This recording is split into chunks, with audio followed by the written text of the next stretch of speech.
Hello, everyone. Welcome to Ask the Doctor webinar focused on thoracic aortic diseases of the chest. I'm Eric Roselli, the Cardiac Surgical Director of the Aorta Center here at the Cleveland Clinic.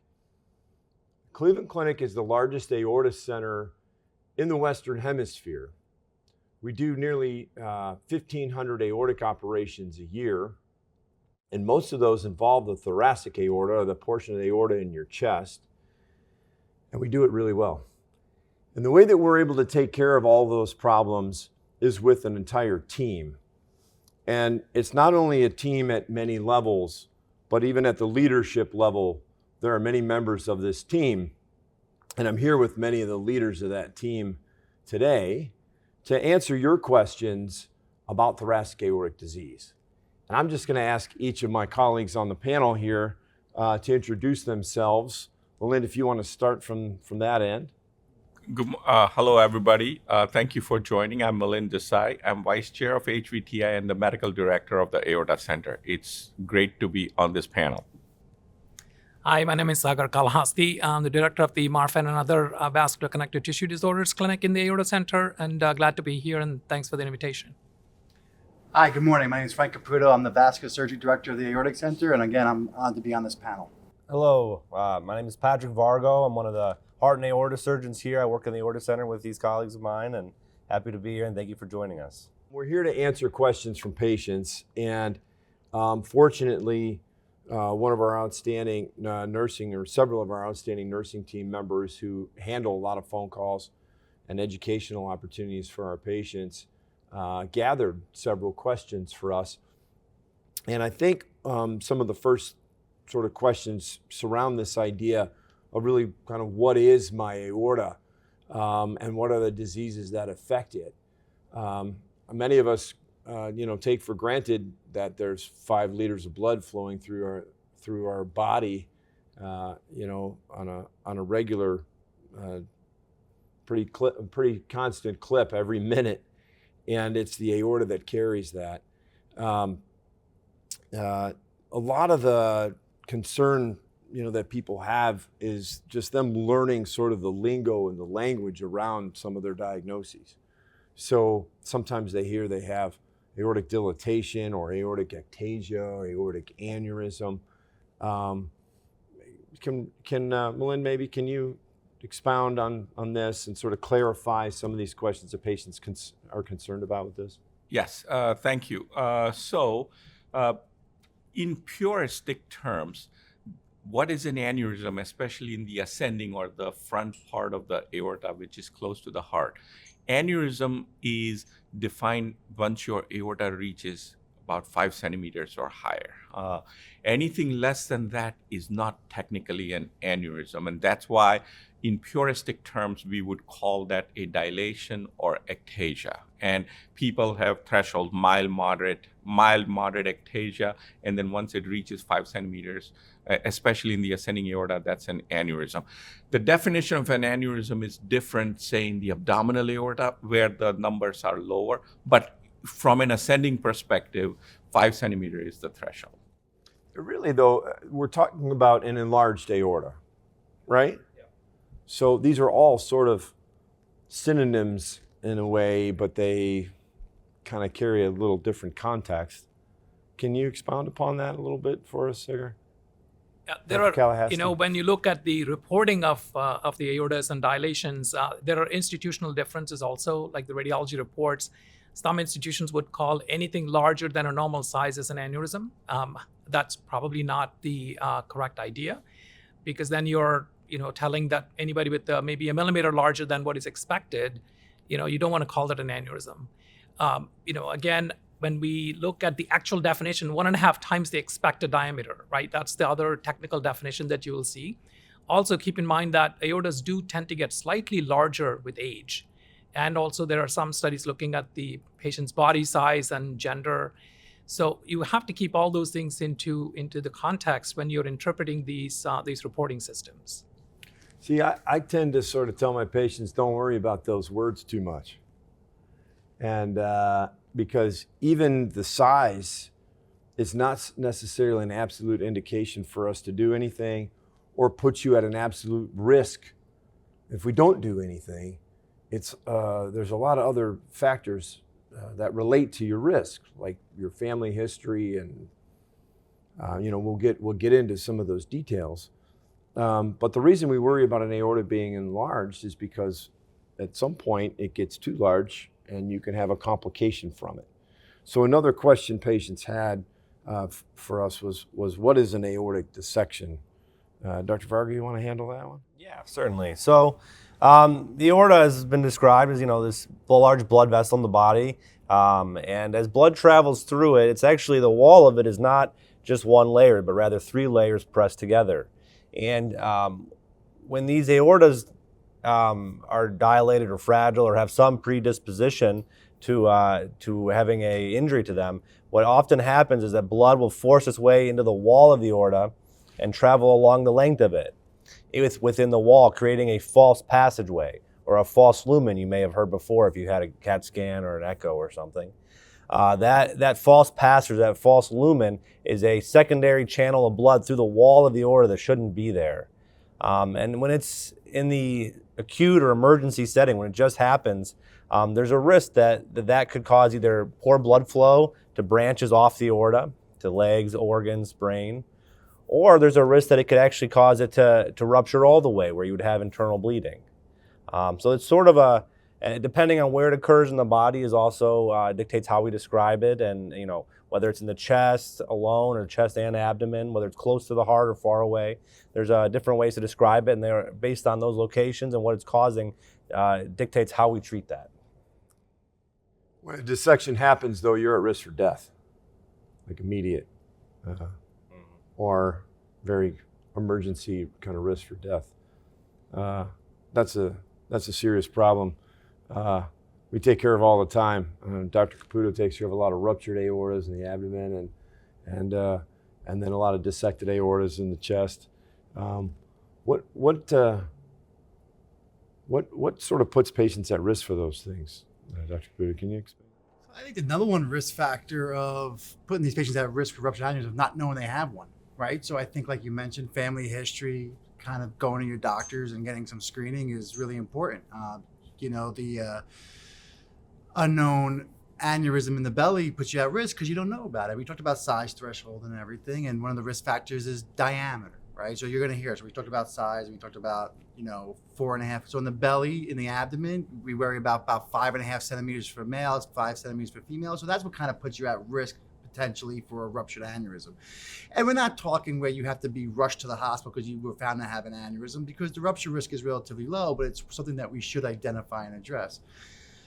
When you mentioned dissections, about, we talked about what we deal with dissections immediately, and most of the time it is not rupture, although that does happen, but most of the time it's signs of malperfusion or cutting blood flow off to the legs, cutting blood flow off to the intestines or your vital organs. And those are things that we have to kind of address immediately. And that's one of the things that we do together so often, right? Whether it's a type A or one that begins in the heart and we have to do some other maneuvers or stenting, or whether it's something that starts in the chest and we have to work together. But the reality is dissections are also dangerous, as you know, because if you survive the early phase of dissection, we have to remember that it can lead to growth and aneurysms later on. Yeah, it's something that we're seeing at an increasing rate. About 20% of the open heart surgeries we perform at the Cleveland Clinic involve the aorta, the thoracic aorta particularly.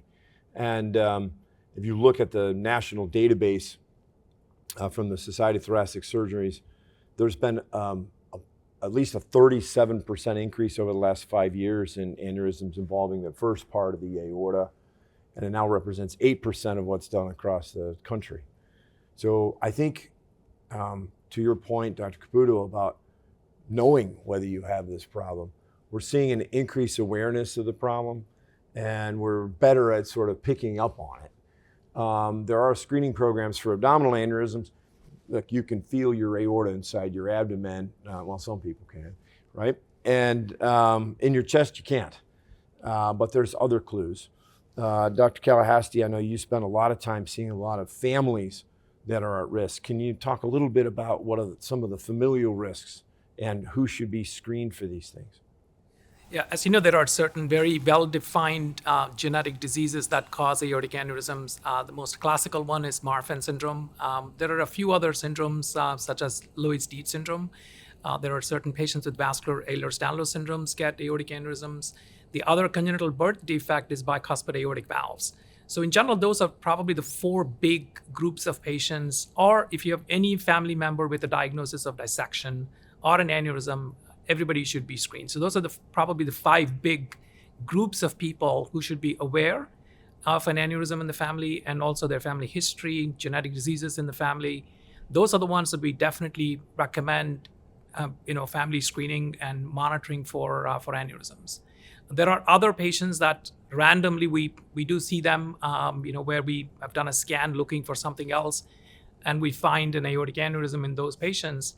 Sometimes we do recommend screening of those patients also, but genetic testing can be very helpful in some of those patients. So, Dr. Desai, we see people getting imaging for lots of different reasons. One of the things that's happening more commonly is people are getting these calcium score scans, which isn't really an aortic scan, but it's a pretty good view inside the chest. And a couple of our patients' questions are, what do I do if there's calcium in my aorta? And tell us a little bit about sort of what's happening with these calcium score scans, and maybe we're finding more aortic disease with those. So there are two questions in there. The second one I'll address first, and we, like a lot of other places, we are doing a lot of calcium scoring scans. These are scans that are primarily designed to detect premature or coronary artery disease, so plaque buildup in your coronary to predict the risk of a future heart attack. But a few years ago, when we looked at these patients, almost 2,000 patients, our patients that had a calcium scoring CT, we found that about 8 to 10% of them have a dilated aorta. So additional, I would call it free information that we get from these scans. And once you identify these dilated aortas, then you fall in the category that Dr. Caputo was talking about, is now you stumble upon something potentially unknown, and you then get into a pathway of imaging-related follow-up, be it different modalities that we will talk about, so that you can establish a baseline and ascertain progress or stability of the disease. Now, the second question there was, what does calcification of the aorta mean? Calcification within a blood vessel represents plaque buildup. And the plaque is directly associated with cholesterol deposition and the atherosclerosis. So essentially, what do? You consider plaque on your aorta similar as plaque in your coronary arteries, and the treatment for that is the risk factor modification, control your cholesterol levels, as well as other risk factors like high blood pressure, obesity. That those risk factors are common between coronary disease and aortic aneurysm and Right. aortic calcification. Right. There are two quite different diseases, though, right? A lot of Yes. people with aneurysms don't have atherosclerosis or calcium. Wouldn't you guys all agree? Yeah. Yeah. So those are kind of different problems. We're learning that a lot more of thoracic aortic disease is familial, and I think something for the audience to understand, like we've been talking about these sizes. When your aorta is enlarged, there is sort of a bell curve of normal, and nobody's aorta, no matter how old they are, because our aortas grow as we age, is supposed to be much bigger than about 4.2 centimeters or something like that. And then we start talking about how we can watch it grow for quite a long time. Sometimes it's not just years, but even decades that it takes to get to a point. So if you have one of these diagnoses, and again, we use these other words like dilatation or ectasia because we're trying to soften the blow a little bit, but you don't have to be afraid of it. You just need to find somebody that knows it and work together with them to follow it. And when you're following it and you're getting these imaging studies, there's a lot of different kinds of images to get. One of our patients was asking about CT versus MRI and they have some kidney disease, and so they were wondering around contrast. Dr. Varga, what's the best way to look at somebody's aorta when you're following them along? They meet you when it gets a little bit bigger and it's getting closer to surgery, but let's say you're not going to operate yet. Yeah. So I think there's a few things to consider, like things like kidney disease and whatnot. I think when I look at a patient, especially in the chest, the imaging modality I like to look at the most for an accurate measurement is a CAT scan with contrast that really lights up the aorta. And then if it's in the chest, we like to gate it or time it to the heartbeat so that we get rid of any kind of blurry motion from the movement of the heart, which is close to that part of the aorta. Now, there are other options as well for patients that maybe have kidney issues, or we've been following them for a while and we don't want to keep giving them contrast boluses or contrast loads and multiple radiation doses with CAT scans. And the other option mentioned is an MRI or MRA, which uses magnetic resonance imaging. It does not use radiation the way that CAT scan does. So when you're following younger patients or patients over a long time, they can be very useful to screen with avoiding a radiation dose. Also, they don't require contrast that can injure the kidneys as well. So that's one way to deal with that. But even within the CAT scan option, if a CAT scan without contrast, while maybe not quite as detailed as one with contrast to see the borders of the aorta, can often be a good start if we're trying to balance risk of kidney disease versus risk of aneurysm, determination of do you have one or not. But if for us, I think surgeons who are going to the operating room, we often like to see a CAT scan with contrast as kind of a final decision maker to make sure that we're seeing everything we like to see before committing somebody to an operation. And when we're following these, there may be a couple of different tests that we get. Some patients were asking about echocardiography. Dr. Caputo, do you get echoes in all your patients? If I'm operating on them, just to check their heart function, but I don't monitor their size necessarily through echo. The benefit of a lot of things that I deal with, where they deal with the dominant aortic is we can use ultrasound on a lot of patients, depending on body habitus and stuff, particularly if you're a centimeter below threshold. So, under 5 for males, under 4.5 for females. And that gives us a good clue with low risk. Of course, now I know some of my colleagues use echo to monitor the ascending and stuff, and I think that's probably not a bad way to go because it's non-invasive and it's low risk. It has minimal risk to you, particularly if you're below size threshold. So we can look at some things with ultrasound, which is simple, but there's limitations to those views. Dr. Desai, you want to comment on that? With echo, to serially monitor aorta, especially ascending aorta, you have to know where the limitations are, and often you may not realize that you're doing the wrong measurements or the measurements are wrongly reported. So like Dr. Vargo suggested, if the decision is about taking the patient to surgery, almost none of us would make it based on a simple echocardiogram. Echo may be used to assess what's happening with the aortic valve or the heart function simultaneously, but all of us would get some sort of a gated tomographic scan. Yeah, what we call, you often call, I hear you say cross-sectional imaging. I like that. So you get images through the whole chest. With the ultrasound, you're just getting a beam and a peek at things.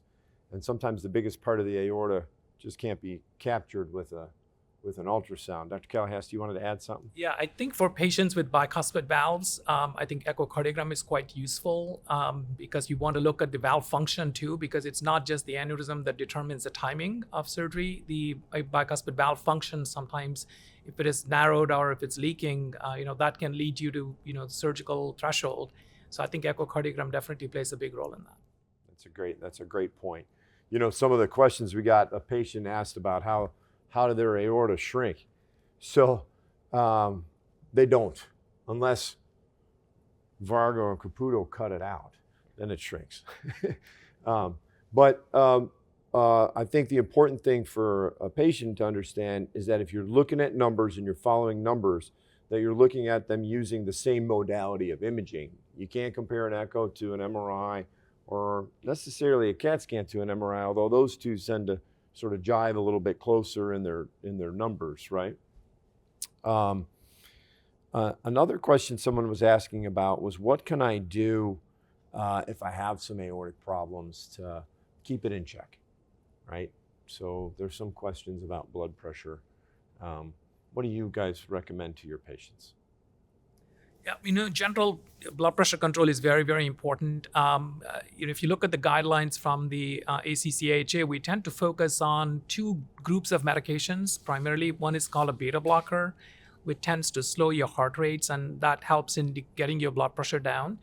And another medication called, angiotensin receptor blockers, like losartan, valsartan, those kinds of medications, or ACE inhibitors. Those should be your primary go-to medications for heart rate and blood pressure control. But not everybody can sometimes tolerate these medications. Then you will have to look at other blood pressure medications to keep things under control. But that's the most important medical thing you can do. Again, if you're heavier, then that has an effect on your blood pressure. So weight loss definitely helps in lowering your blood pressure without just adding more medications. But I think those are probably the two most important medications that I would say is used for patients with aortic disease. Does age have an impact on when surgery is suggested? It's all relative. It's all dependent upon the clinical situation, how the person looks at that, what are the other comorbidities. So it's not a simple answer anymore. Certainly not at the Cleveland Clinic, where we push the envelope of good surgical outcomes to the max. Yeah. What about patient size?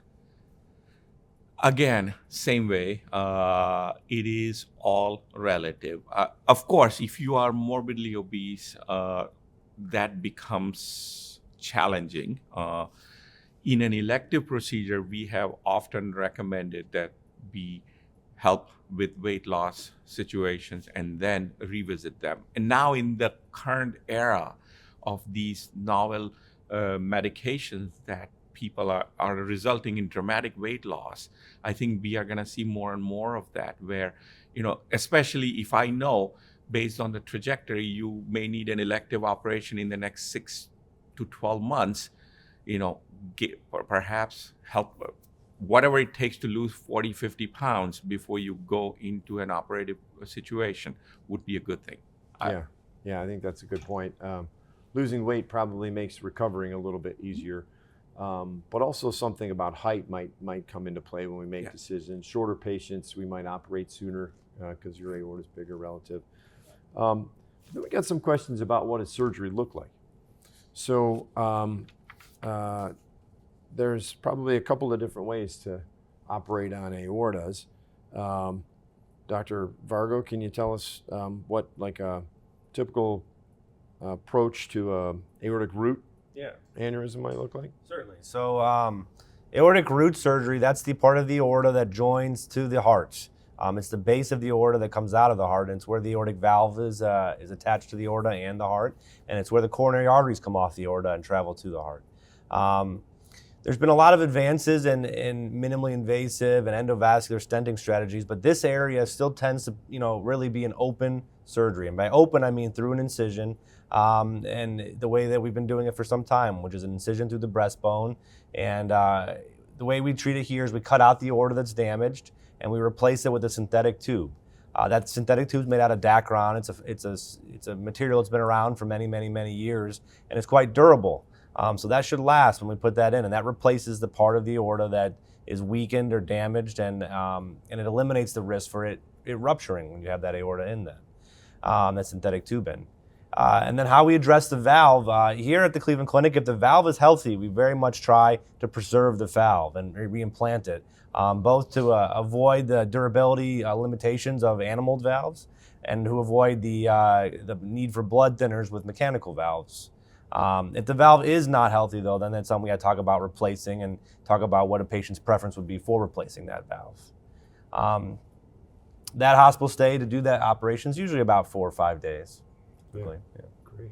So, that's our most common approach for the root. But as we get further down the aorta, certainly in the downstream aorta, you made some reference to some of these minimally invasive endovascular techniques, but now we're seeing some application of these less invasive techniques in other parts of the aorta.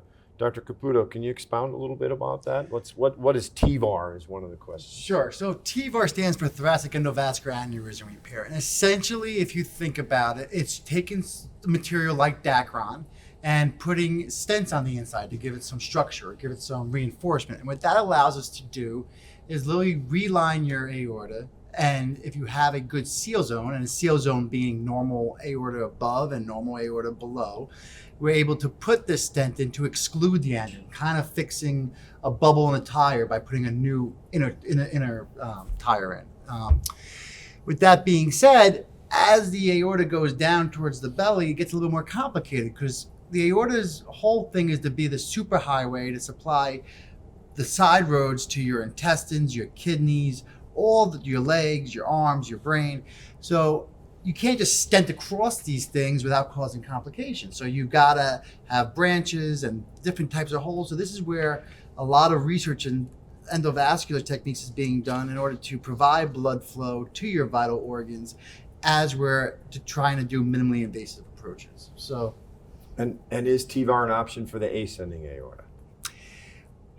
Well, we know that it's in trial right now, and what we're looking at is in certain patients that are failing surgical consideration or may not be candidates for open surgery, secondary to comorbidities, that there is some endovascular means to treat not only aortic aneurysms of both the ascending, but also potentially dissection of the ascending, particularly with newer TEVARs, like I mentioned before, that have a side branch to provide blood flow to the head vessels.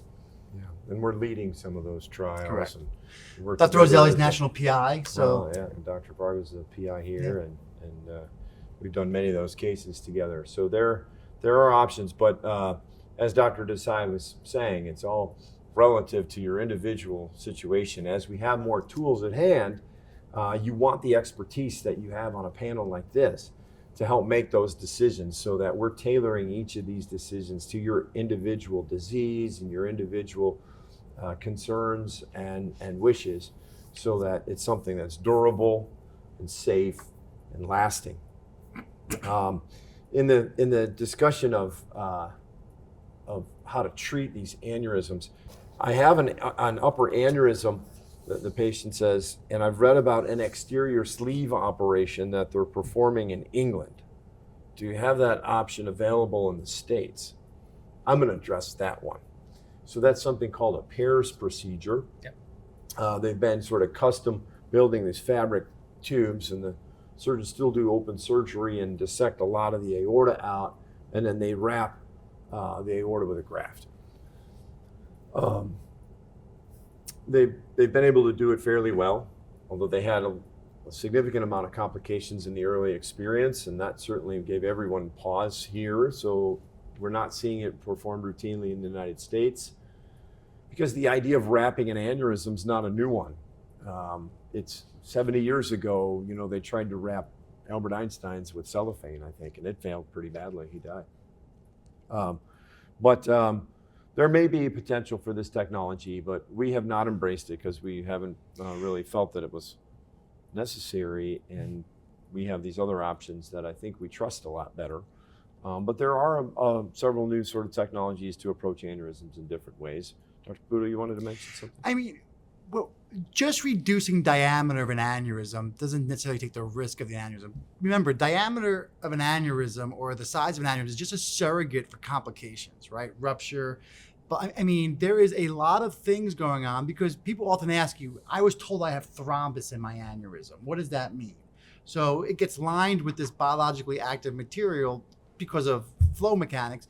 But your aneurysm is an active biological thing going on in your abdomen that the diameter is just a surrogate marker for. So I think I agree that, when you are diagnosed with these and it's time to fix these, you're not just removing it because of size, you're removing it because it's a biologically active inflammatory, pro-inflammatory milieu of things going on in your body that you're getting rid of. So yeah, it's a good point. When we say we repair your aneurysm, we're replacing it. Mm-hmm. We're, even endovascularly, we're really replacing it just on the inside with a new fabric hose.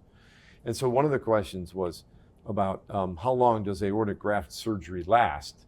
You know, and I guess the simple answer is like, well, it depends on how long you last, but most of them the materials are exceptionally durable, but the things we attach them to may or may not be. And so we have to follow these patients. Drs. Kalahasti and Desai, can you both kind of weigh in about sort of follow-up for patients who have had some surgery? Yeah, I think, like you said, the material is durable, but there is something what we call anastomosis, where we suture these grafts to potentially native tissue, which may or may not be diseased, or it may develop disease down the road. So we have to monitor that closely. We have to monitor other areas of aorta, and routinely general rule of thumb is an annual visit. And these folks, we are fairly liberal with CAT scans because that probably provides the most gold standard way of looking at these anastomotic sites as well as other growth. And in addition to all that, and I'll also let Sagar speak to it, but tight comorbidity control. So just, blood pressure is not a song and dance you do before surgery, but that's a lifelong thing. Weight, blood pressure, all the other risk factors. Sorry. Yeah, and just in addition to that, I think just to expound on the point of durability, I have patients going 20 plus years since they have had their aortic graft surgery, and the graft is still working, very, very well. I think managing your overall health to stay healthy, to keep your blood pressure and heart rates under control, and with regular surveillance, I think it's in some patients it's a one and done kind of situation. So that's very, very important to keep in mind. Yeah, I think if you have an aortic dissection, we probably watch you a little bit closer. True. If you've got an aneurysm without one of the known genetic triggers, we might watch you kind of less often and just check in every many years or something. True. And there's a whole range in between. And so I think that's very valuable to appreciate. The last couple of questions I think we probably ought to address are about lifestyle, either while we're watching an aneurysm or maybe even after you've had some surgery. Patients want to know, and this is probably relative while someone's deciding to have surgery or not. What will my life look like afterward? Who wants to handle that one? We can start. Yeah. Great. So I think one of the common questions that both on the cardiology side and the surgical side is like, what can I do? I've been diagnosed with this condition, so what limitations do I have? In general, I think sometimes some patients are told to do nothing.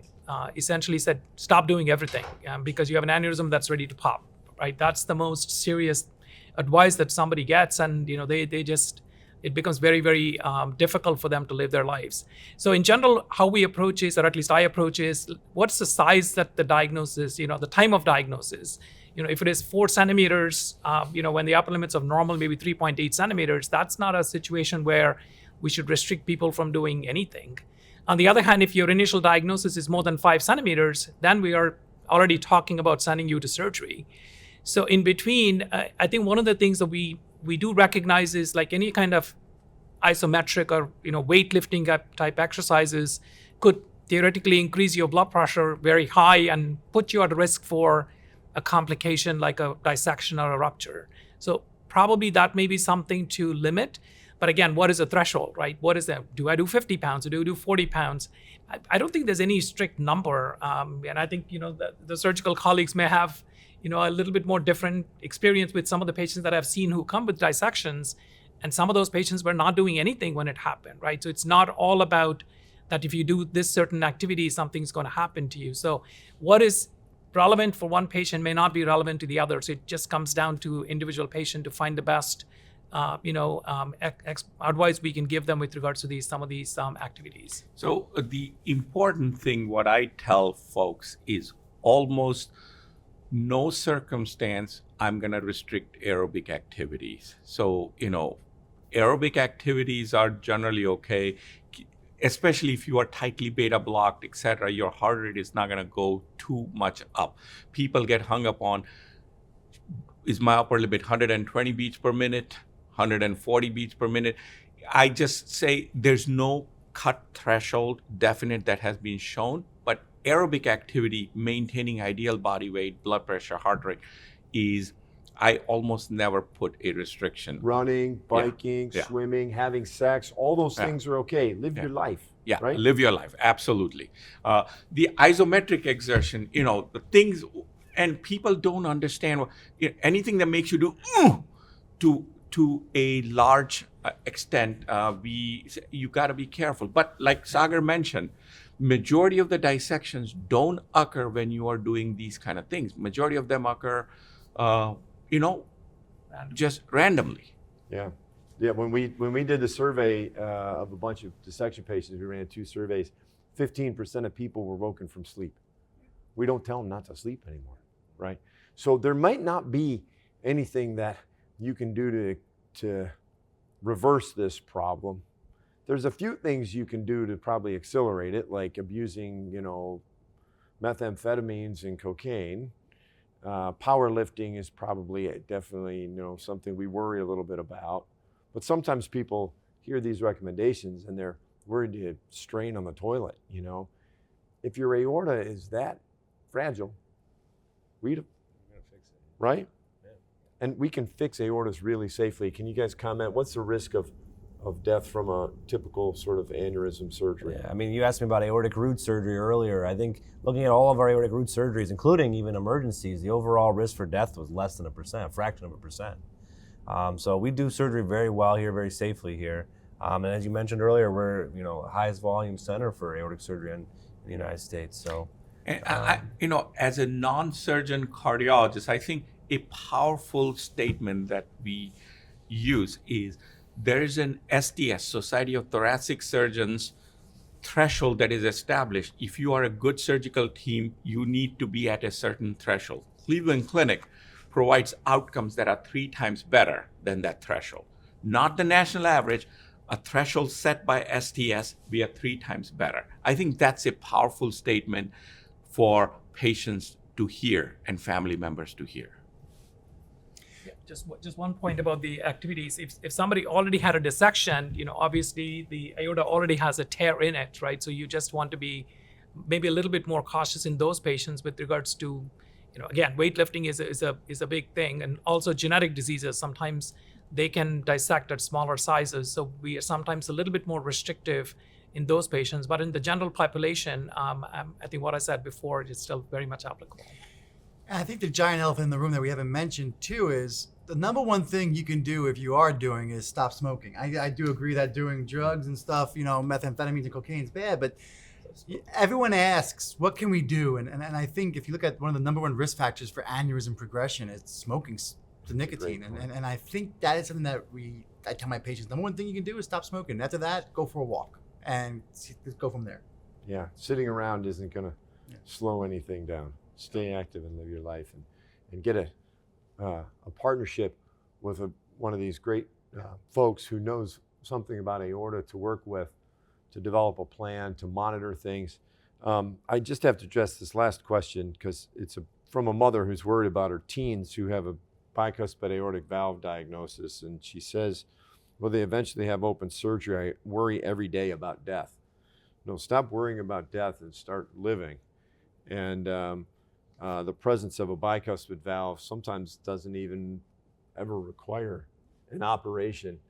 But more importantly, embrace this knowledge and find a caregiver, a surgeon, a cardiologist, an aorta specialist to help you build your knowledge so that you understand what's going on in you, so that you can be empowered to sort of handle it and address problems as they come along with optimal medical therapy, good lifestyle, and eventually surgery if it's necessary. Thank you guys for your time this morning. Always enjoy talking about aortic disease and sharing knowledge with our patients. And thank you all for joining us. There will be opportunities for you to reach out to us expressed in this webinar, and we're all here and available for you and happy to help you with your diagnoses. Thank you very much. Thank you. Thank you. Thank you. Yeah.